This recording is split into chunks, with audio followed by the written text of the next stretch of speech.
네, 이번에는 컨슈머 그룹에 대해서 같이 살펴보시도록 하겠습니다. 컨슈머 그룹에 대해서 살펴보시려면 어, 컨슈머 그룹이 뭔지도 살펴보셔야 되고, 그 다음에 파티션에 대한 내용도 살펴보셔야 되고, 컨슈머 그룹이 하는 일들이라든가 상태, 이런 것들에 대해서 이제 알고 계셔야 되거든요. 그래서 제가 프로듀서 하나랑 컨슈머 두 개를 이렇게 준비를 했고요. 처음부터 작업을 하기 위해서 자, 이번에는 우리가 파티션을 그동안은 파티션을 하나만 가지고 작업을 하신 거거든요. 근데 이번에는 파티션을 세 개를 만들어서 작업을 한번 해볼 거예요. 그래서 파티션을 만들어서 작업을 해보고 하나 가지고 작업이 들어갈 때랑 어떤 식으로 작업이 들어가는지 네, 그런 것들을 이제 좀 살펴보시도록 할 거고요. 그다음에 컨슈머 그룹을 만들었을 때 동작을 어떻게 하는지 이런 것들을 이제 보실 거예요. 그래서 일단 토픽을 한 번 더 만들고 들어가셔야 되기 때문에 작업을 일단 종료를 할 거고요. 이미 이제 그 마이 토픽은 이미 한 개의 파티션으로 작업이 들어간 거기 때문에 물론 파티션을 늘리실 수는 있습니다. 그런데 일단 새로운 걸 좀 만들어 보려고 하고요. 그다음에 네, 지우고 작업을 할게요. 카프카 토픽스라는 네, 메시지를 가지고 이제 작업을 할 거고 크리에이트 옵션 주실 거고 일단 토픽은 마이 토픽 2라고 줄 거고요. 그다음에 부트스트랩 서버 쪽에 저장이 될 거니까 네, 부트스트랩 서버 해가지고 뭐 127.0.0.1에 9092 주시고 중요한 게 옵션을 주셔야 되거든요. 마이너스 디폴트가 우리 파티션 하나예요. 그래서 파티션 파티션즈 3 3개의 파티션을 만들겠습니다라고 주실 거예요. 그럼 3개의 파티션을 만들겠습니다라고 주시게 되면 네, 토픽 2가 크리에이트 됐습니다라는 메시지가 뜰 거고 우리 탐색기를 들어가서 보실게요. 카프카 로그에 들어가서 보면 토픽을 3개 만들었기 때문에 0번 파티션을 3개 만들었어요. 그래서 0번 파티션, 1번 파티션, 2번 파티션 이렇게 저장이 되는 거 여러분들 확인하실 수 있습니다. 그래서 파티션을 3개를 만들었어요. 그러면 사실 우리가 파티션을 지금 3개를 만들었습니다. 파티션을 3개를 만들고 이제 작업을 하게 되면 보통은 우리가 제가 지금 토픽 하나에다가 파티션을 지금 하나, 둘, 세 개를 만들었어요. 얘는 0번, 1번, 2번 파티션이 되는 거죠. 자, 옵셋도 하나씩 하나씩 이제 만들어질 거고요. 옵셋도 하나씩 하나씩 만들어질 거고, 자, 세 개를 만드는 순간, 우리 파티션이 하나일 때는 그냥 계속 쌓이면 되는데, 파티션이 세 개잖아요. 그래서, 여기에 저장되는 거, 여기에 저장되는 거, 이렇게 순서가 이제 달라질 수 있어요.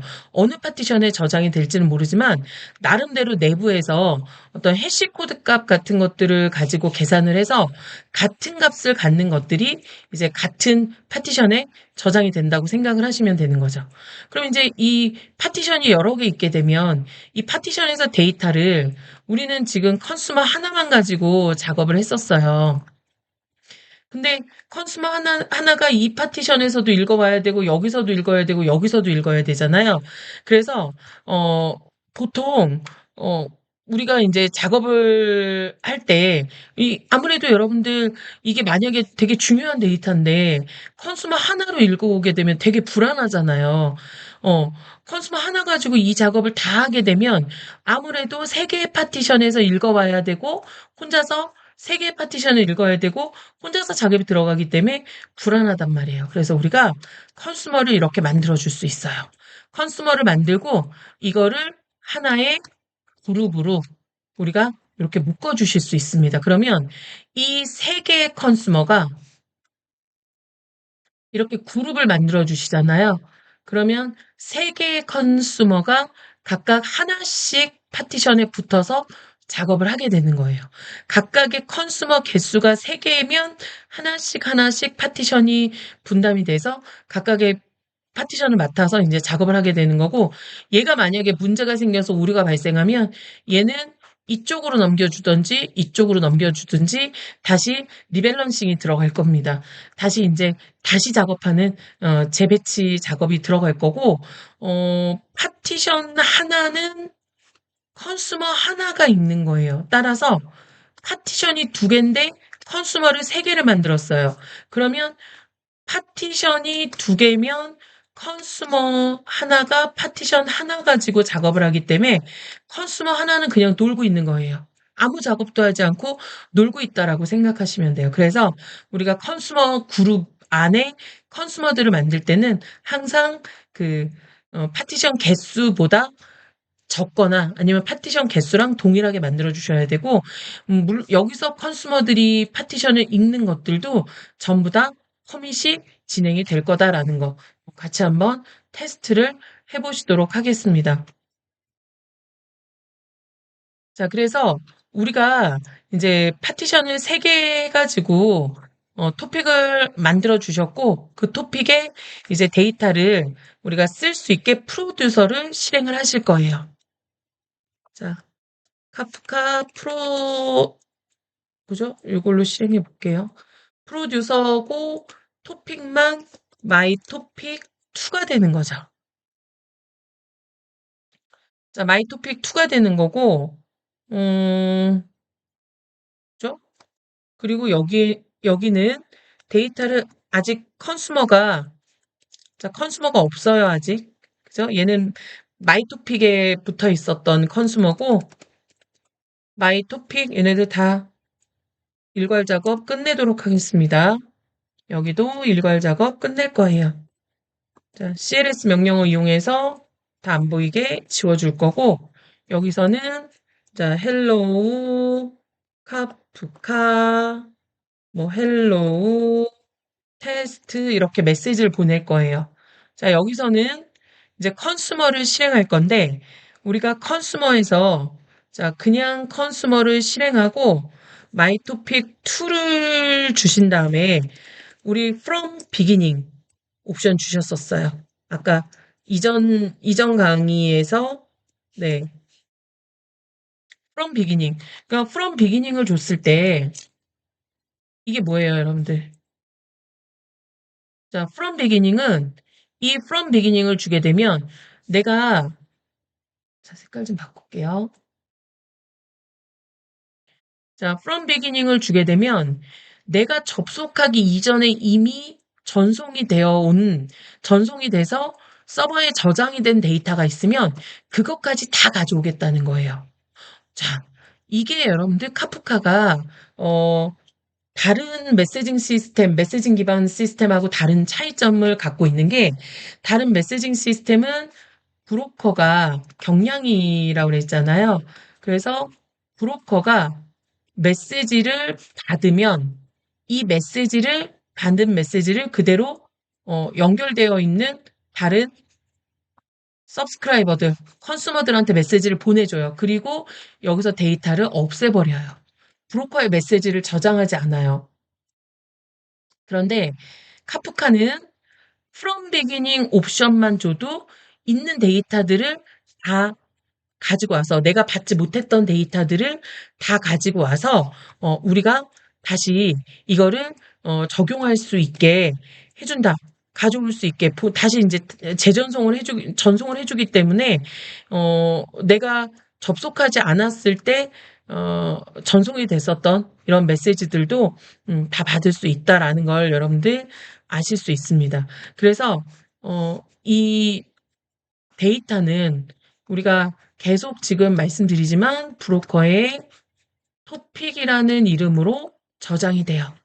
토픽이라는 이름으로 저장이 될 거고, 이 저장이 되는 데이터들은, 기본적으로, 어, 삭제는 물론 되죠. 이거는 이제 우리가 지정하는 작업, 어떻게 설정을 하느냐에 따라서 달라지고, 그래서, 삭제가 되는 시점은 어떤 보존하는 시간을 설정을 할 수도 있을 거고요.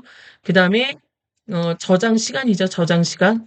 저장 시간을 설정을 할 수도 있을 거고, 그 다음에, 어떤 특정 크기가 될 때까지는 계속 갖고 있다가, 이게 데이터가 커지면 뭐 삭제하겠다, 뭐 이런 식으로 작업을 할 수도 있겠죠. 그래서 뭐 특정 어떤 저장되는 시간을 기준으로 삭제가 되게 만들 수도 있을 거고, 어떤 특정 크기가 되면 나머지는 뭐 삭제해 주세요. 이런 식으로 옵션을 주실 수도 있을 거예요. 이거는, 아이고, 설정 파일에 어떻게 주시느냐에 따라서 달라진다라고 보시면 되겠습니다. 자, 그래서 이제 그룹을 우리가 만들어 주시는 작업을 하실 건데, 그룹을 만들어 주실 때요. 일단 여기서 from beginning을 하시게 되면 전체 데이터를 다 받아오거든요. 이렇게. 그죠? 전체 데이터, 우리가 접속하지 않았을 때의 어떤 데이터들을 다 가지고 온다라는 거를 여러분들 확인하실 수 있어요. 내가 접속하지 않았을 때 카프카 퍼블리셔, 그러니까 컨슈머, 프로듀서에 의해서 서버에 전송됐었던 데이터들까지 다 읽어갖고 오는 거 여러분들 확인하실 수 있습니다. 자, 그럼 우리가 이제, 컨슈머 그룹을 좀 만들어 볼 거거든요. 자, 컨슈머 그룹은 우리 카프카 콘솔 컨슈머 명령어 그대로 놔두고 이제 작업을 하실 거니까 제가 조금 옆으로 키워가지고 작업을 해볼게요. 마이토픽 2가 되는 거죠. 마이토픽 2가 되는 거고 얘를 그룹은 그룹 옵션을 주시면 돼요. 그룹 옵션을 주시고 아이고 그룹 옵션을 주신 다음에 그룹명을 주시면 돼요. 테스트 그룹 테스트 그룹 이렇게 그룹 옵션을 주시고 그룹명을 주시고 여기도 마찬가지로 from beginning 이렇게 가지고 메시지를 처리하면 처음에는 다 읽어요. 처음에는 다 읽습니다. 자, 동일하게 작업을 했고요. 여기까지 읽어주고, 근데 지금 여기, 자, 우리가 지금 여기서도 그렇고 두 번째 컨슈머에서도 느꼈지만 집어넣은 순서대로 나오지 않는다라는 거 알 수 있죠. 헬로우 카프카, 헬로우 테스트 이렇게 넣었는데 나오는 거는 카프카 헬로우 헬로우 테스트. 왜? 헬로우가 같은 파티션에 모여 있구나라는 걸 여러분들 알 수 있습니다. 파티션 우리가 세 개로 했잖아요. 그래서 이렇게 그 값이 저장돼서 이렇게 출력돼서 나오는 게 순서대로 나오지 않는다라는 걸 알 수 있어요. 파티션 3개의 데이터가 들어가는데 우리가 이렇게 가지고 나올 때는 순서가 없다라고 보시면 돼요. 순서 없이 저장되니까. 자, 이제 컨슈머를 끄실게요. 이 컨슈머를 끄고, 자, 컨슈머를 끄고, 얘는 한쪽은 그룹이 정해져 있지 않고요. 한쪽은 그룹이 정해져 있어요. 자, 여기도 컨슈머를 둘 다 끄겠습니다. 여기서 그룹이 없는 곳에서 컨슈머를 다시 실행을 시키면 from beginning 때문에 얘는 여전히 전체 데이터를 다 가져오거든요. 자, 제가 다시 끄고, 자, 메시지를 여기서 해갖고 메시지를 3개를 더 보냈어요. 그럼 여기서는 그룹이 정해져 있지 않은 컨슈머에서는 from beginning 딱 하면 네, 지금 순서는 뭐 뒤집어져 있지만 2까지 해서 전체 데이터를 다 읽어갖고 온 거 보실 수 있고요. 여기는 자, 컨슈머 그룹이 마이토픽 2고 제가 그룹도 이전에 작업했었던 테스트 그룹 그대로 작업을 할 거예요. 그러면 얘는 어떻게 작업이 들어가냐면 from beginning이라고 줬지만 이미 얘가 종료되는 시점에 커밋이 되면서 내가 테스트까지는 읽었다라는 이 읽은 파티션의 그 순서까지 옵셋까지 전부 기록이 되어 있기 때문에 그 읽고 종료된 커밋된 시점 이후에 입력했었던 데이터만 들어갔다. 이건 제가 아직 입력 안 한 거예요. 세 개의 그 커밋된 이후에 들어간 데이터만 딱 나오는 거 확인하실 수 있죠. 그래서 이렇게 두 가지를 살펴보시는 거예요. 우리가 같은 그룹으로 묶어서 같은 데이터를 읽어줄 수 있다. 두 개의 컨슈머를 이용해서 어, 읽어주실 수 있다라는 걸 이제 말씀드릴 수 있고요. 그다음에 음, 우리가 그룹을 주게 되면 같은 그룹 안에서는 데이터를 두 번 이상 읽지 않기 때문에 읽었던 내용을 저장하고 읽은 그 다음부터 데이터가 출력이 된다라는 거 여러분들 확인하실 수 있습니다라는 거 보실 수 있죠. 그래서 그룹에 관련된 그래서 우리가 여기서의 핵심은 컨슈머 그룹을 정의할 수 있고 컨슈머 그룹이 같으면 우리가 커밋된 데이터를 관리하면서 같은 그 토픽의 데이터를 읽은 순서까지 기록하고 그 다음 것들을 읽어서 가져옵니다라는 거 알아두실 수 있습니다. 예, 다음 영상에서는 우리가 카프카 그룹에서 볼 수 있는 그런 기능들을 네, 명령어로 조금 더 살펴보시고 넘어가시도록 하실게요.